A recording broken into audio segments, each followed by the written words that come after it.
अच्छा, आपने कल पुलिस निरीक्षक भर्ती परीक्षा रद्द करने की मांग की, तो उसका कुछ रेस्पॉन्स मिला कि सरकार?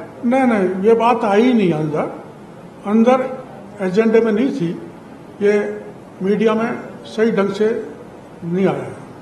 डॉक्टर साहब, आप आंदोलन कर रहे हैं, कई सालों से हम भी देख रहे हैं, आप यहाँ धरना देते हैं, आंदोलन करते हैं और किसी इशू को उठाते हैं तो आपके डॉक्यूमेंट होते हैं, बाकायदा आपकी नहीं सुनी जाती है तो आप सरकार के खिलाफ जो है एप्लीकेशन भी देते हैं, लोगों से मिलते हैं, नेताओं से मिलते हैं, लेकिन आप ही के एक MLA हैं बाल भट्टाचार्य, वो कहीं भी घुस जाते हैं, शराब की दुकानों को घुस जाते हैं, मीट की दुकानों को बंद करा देते हैं, आधार कार्ड की चेकिंग करते हैं, लेकिन कोई उनके पास जो है आधार नहीं होता है, ना ही कोई FIR दर्ज कराते हैं। तो उसको लेकर गोविंद सिंह डोटासरा ने कहा है कि 54 छाप हरकत कर रहे हैं।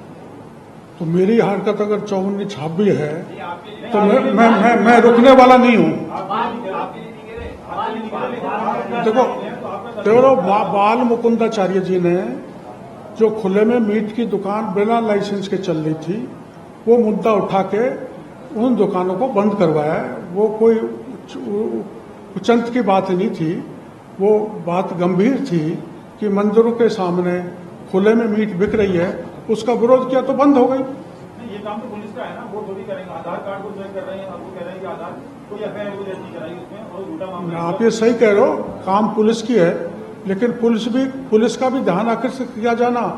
कोई पानी नहीं आ रहा, बिजली नहीं आ रही, तो MLA की जिम्मेदारी बन जाती है कि अधिकारियों का सरकार का ध्यान आकर्षित करें।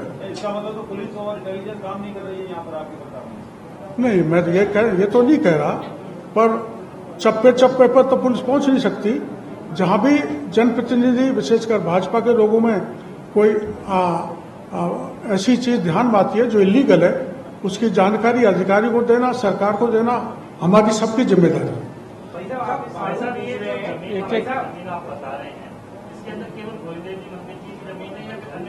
ना,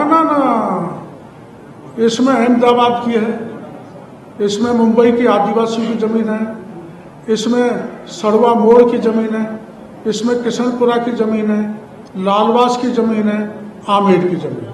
भाई साहब, आपके साधु पूछ रहे हैं कि जो किरोड़ी मीणा जी हैं, मंत्री की हैसियत से प्रेस कॉन्फ्रेंस कर रहे हैं या विधायक की हैसियत से? अब आप किसी हैसियत से मान लो, साधु जी से पूछ लेना, मैं साधु की हैसियत से पत्रकार वार्ता कर रहा हूँ। सवाल ये था कि कल आप कैबिनेट की बैठक में गए, आप कैबिनेट की बैठक में प्रोटोकॉल है, कैबिनेट मंत्री जा सकता है, तो आप कल बैठक में जाके आए थे, तो हम सब मान लेंगे कि आप कैबिनेट मंत्री हैं? आप कुछ भी मानो, लेकिन मैं इस्तीफा दे चुका हूं मंत्री पद से। बाबा 4 महीने हो गए आपने इस्तीफा दिया है, 4 महीने हो गए आपने इस्तीफा दिया है, 4 महीने हो गए आपने इस्तीफा दिया है, क्या भवानी जाग गई आपकी कल वहाँ कैबिनेट की बैठक में जाकर? ना, भवानी तो मेरी सदैव जागृत रहती है, लेकिन उस दृष्टि से नहीं जागी कि मैं अभी मंत्री पद पर काम करूं। डॉक्टर साहब, राजस्थान में पिछले 2 दिनों से ऐसी घटनाएं सामने आ रही कि नाम पूछकर लोगों को पीटा जा रहा है, तो क्या इस और क्या कदम कर रही सरकार? नाम पूछकर पीटा जा रहा है, ऐसी घटना कोई आई है तो हम गृह मंत्री और DGP की जानकारी में डालेंगे और उसके खिलाफ कार्रवाई कराएंगे। आप हमको नाम दे दो। अभी ब्रह्मपुर थाने में भी मामला आया है और एक उससे पहले भी जो है सब्जी वाले को पीटा गया। हाँ, हो सकता है, क्योंकि शरारती तत्व कुछ भी नाम बदलकर घटना को रूप दे सकते हैं। आप बहुत अच्छी बात है, तो क्विक है, भजनलाल सरकार फौरी कार्रवाई करती है। अगली कैबिनेट की बैठक में भी जाएंगे क्या? अब सिर्फ मुखिया जी हर 15-20 दिन में कैबिनेट की बैठक होती है, तो अगली में भी जाएंगे क्या? कुछ नहीं कह सकते। आप इसको क्लियर कर दीजिए, आप जो मंत्री पद से आप इस्तीफा दे रहे हैं, उस पर आप अड़ेंगे क्या? मेरा इस्तीफा बरकरार है, इस्तीफे पर अड़ग हूँ। मुख्यमंत्री जी से बार बार निवेदन कर रहा हूँ और आपके जरिए फिर मुख्यमंत्री जी से निवेदन कर रहा हूँ कि मेरा इस्तीफा स्वीकार कर लो। मैंने नैतिकता के नाते इस्तीफा दिया है, इसलिए पुनः आग्रह है मुख्यमंत्री जी से मेरा इस्तीफा स्वीकार करने की कृपा करें।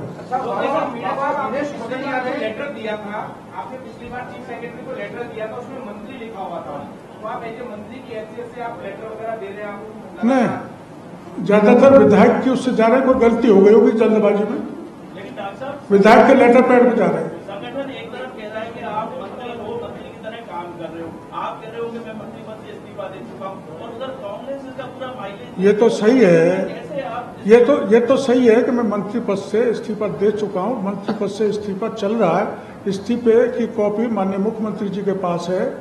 लेकिन आज मैं पत्रकार वार्ता भाजपा प्रदेश अध्यक्ष के कहने पर कर रहा हूँ। और आप मंत्री हैं, रोजाना फाइलें आप निकाल रहे हैं, मैं कौन सी फाइल बड़ी निकाल दी जरा बता दो। अब आपदा की तो निकालनी पड़ेगी, फिर कौन निकालेगा। जहाँ सड़क टूट गई, जहाँ आदमी मर गया, जहाँ पशु मर गए, उनको तो तुरंत रिलीफ देने की जरूरत है। वो तो मैं इस्तीफा देने के बाद भी बाढ़ग्रस्त इलाके में घूम के आया था। ये मेरी नैतिक जिम्मेदारी बनती है कि कोई इमरजेंसी है तो उसमें मैं काम करूं। बाकी मैं मन से मंत्री पद से मैंने इस्तीफा दे दिया। एक मिनट सोनी जी, एक मिनट शशि भैया, एक मिनट शशि भैया, एक मिनट अब सुधार कर देंगे। शशि भैया, जमीन आवंटन का और फर्जी पट्टे काटने का पूरा मामला है, क्या आपने इसकी तस्दीक भी की क्या कि बीजेपी का तो कोई नेता इसमें लिप्त नहीं है, चाहे किसी मोर्चे का हो चाहे कोई और? मैं किसी नेता पर आरोप नहीं लगा रहा, हो सकता है कोई जांच में ऐसी चीज आ जाए तो, पर ये पूरी तरह से ऑल इंडिया मुस्लिम बोर्ड के जो महासचिव हैं उनका प्रकरण है। एक तरफ वो वक्फ बोर्ड का मुद्दा उठा रहे हैं, दूसरी तरफ गरीब मुसलमानों तक की जमीन को बेच रहे हैं, मंदिर माफी की जमीन बेच रहे हैं, मुस्लिम ट्रस्ट जो बना हुआ उसकी जमीन बेच रहे हैं, सरकार की जमीन बेच रहे हैं, और वो झंडा बरदार बनकर पूरे देश में विपक्षी नेताओं के पास घूम घूम कर मोदी जी के खिलाफ देश में माहौल खड़ा कर रहे हैं, अशांति फैलाना चाहते हैं। इसलिए प्रथम स्तर पर हम चाहते हैं कि उनके खिलाफ जब 5 FIR दर्ज हैं तो उनमें कार्रवाई की जानी चाहिए। ऐसे राष्ट्र विरोधी तत्व को बर्दाश्त नहीं किया जाना चाहिए। आपकी सरकार है, करवा दो, आपकी सरकार है। हाँ कराएंगे ना। ऐसा कि कौन है ये तो बताओ, ये बदल है कौन, ये कौन है, कहाँ से आया है, बता दिया ना मैंने। ये बताया अरे आप बाद में आए होंगे, वाला है, कौन है, क्या है, ला भाई लाना। कहाँ का रहने वाला है डॉक्टर साहब, कौन है, ये क्या है, आमतौर पर तो इनका पता लगाना टेढ़ा काम हो जाता है, लेकिन ये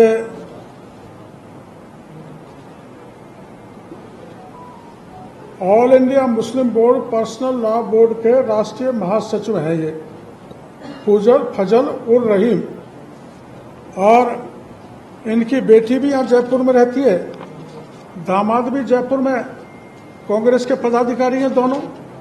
तो और एक एनजीओ में सलमान खुर्शीद के साथ शामिल है। एक एनजीओ चलता है जो सलमान खुर्शीद भी है उसमें, उसके कागज मैं ला रहा हूँ, 4-5 दिन बाद आपके सामने उसको करूँगा कि सलमान खुर्शीद और ये बड़े बड़े जो है नेता मुसलमानों के क्या क्या फर्जी कारस्तानी कर रहे हैं, विदेश से गल्फ कंट्रीज से पैसा लगा के लाकर राष्ट्र विरोधी काम कर रहे हैं। अभी मेरे समझ में जयपुर के आसपास का होगा, क्या पता, और पता तो आप इसे वेबसाइट खोलोगे तो लग ही जाएगा। मैंने खोली नहीं, मेरे से गलती हो गई कि ये all India Muslim personal law board की साइट खोलोगे तो पता लग जाएगा। सर ऐसा ही भर्ती दोबारा होगी, उस पर क्या अपडेट रहेगा? अपडेट तो मैं तो यही चाहता हूं कि ऐसा ही भर्ती परीक्षा दोबारा हो, मेरे मन की व्यक्तिगत राय है। आरएस में मैंने खुलासा किया कि जो टॉपर है, टॉपर किसी उस व्यक्ति का नाम मेरे पास है जो एजेंसी को बता दूंगा, जिसके थ्रू 1 करोड़ रुपए पहुंचे, उसको टॉपर बना दिया, और आपने उस टॉपर का मॉक इंटरव्यू सुना होगा। वो ये नहीं बता सके कि तेजा जी का जन्म कहाँ हुआ, ऐसी आरएस की टॉपर है। ऐसे 11 लोग हैं जिनकी कॉपियों पे नॉट अटेम्प्ट लिखा हुआ था, यानी उन्होंने सवाल को अटेंड ही नहीं किया और बाद में उनको कॉपी दे दी, और 11 लोगों ने वो सारे सवाल अटेंड करके उनको आरएस बना दिया। एक मामला ऐसा था जिसमें एक व्यक्ति ने आरपीएससी के चेयरमैन भूपेंद्र यादव को कहा कि कल इंटरव्यू है फला फला का, उसका 82 नंबर आएंगे इंटरव्यू में, तो भूपेंद्र यादव ने कहा ये हो ही नहीं सकता, और दूसरे दिन जब इंटरव्यू से आया और रिजल्ट निकला तो 82 नंबर मिले। इतनी गड़बड़ घोटाले आरपीएससी में हुए, 3 चेयरमैन आरपीएससी के, पूरे प्रमाण मैंने एसओजी को दे दिए हैं। मेरे को भरोसा है कि जिन लोगों ने फर्जी दाखिला हुआ है, आरएस बने, उनके खिलाफ निश्चित रूप से कार्रवाई होगी। बाबा दिनेश कोटनिया ने आपको 500 करोड़ के मामले पर जो है वो चुनौती दी है, क्योंकि आपने जब गणपति प्लाजा पर जब बड़ी कार्रवाई करवाई थी तो दक्षिणी राजस्थान का बड़ा नेता है दिनेश कोटनिया, उसने कहा था कि 500 करोड़ का मानहानि का दावा करूंगा, आपको फिर से वो चुनौती देने के लिए तैयारी कर। देखो मेरी बात सुनो, मानहानि का दावा खोडनिया जी करें, आरपीएससी के टॉपर करें, फर्जी सब इंस्पेक्टर करें, फर्जी आरएस करें, उनको पूरी स्वतंत्रता है। मेरे पास पूरे प्रमाण है, उनको हिम्मत नहीं है कि मेरे खिलाफ मानहानि का दावा करें। मैं सत्यता पर हूं।